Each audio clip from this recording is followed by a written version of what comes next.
Sakaja kuhusu matumizi ya fedha ya jiji hili la Nairobi. Tusikilize. Nationalization of the relationship. Nairobi City County as a council used to actually lend money to even the national entities, in the 60s and 70s. In fact, if you look at the history of the biggest infrastructural development of water systems, from 1904, Kikuyu Springs, 1928, Ruiru Dam, 1956, Sasumwa, and then to 94 to 97, Dakaine, which is 84% of our water, they were fully done by Nairobi City Council, and that potential is there when there had been order. A lot of that got lost over time, which is what we're trying to restore. Section 6 of that Urban Areas and Cities Act then provides for you what we call an intergovernmental agreement of financing the capital, which is very different from the mistake of 187 of transfer of functions, which we would never do, we as Nairobi County, because even those that were transferred were not performed efficiently.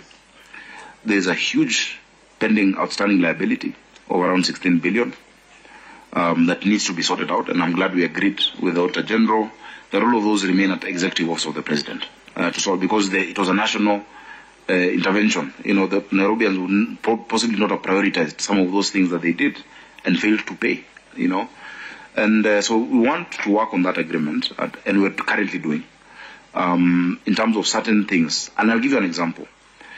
Street lighting is a function of the county government. Security is a national function. If the county government cannot have the lights lit, security is affected. Why is Nairobi power bill, the bills that we have, has a component of rural electrification? Yet we are performing a function that is really concurrent. And so there had been a special tariff set for lighting of the urban areas.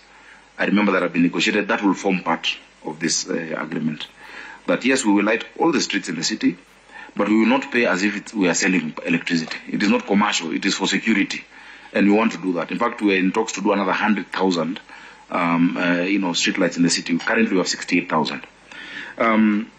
That agreement will look at infrastructure that is shared. For instance, and here I will come to you again for support. We have seen... Maybe before you go there, so that intergovernmental agreement, does one exist? No. That is we are currently working on. I gave an example of this past Monday with the Cabinet Secretary of Davis Chichir on how then they can finance that 4 billion. And we want to do it expedited, because this December, we want people to come up from Christmas to new roads, We want to, like what we did outside here, just outside Bunge. You've seen the walkway in the garden. That was Nairobi County Government,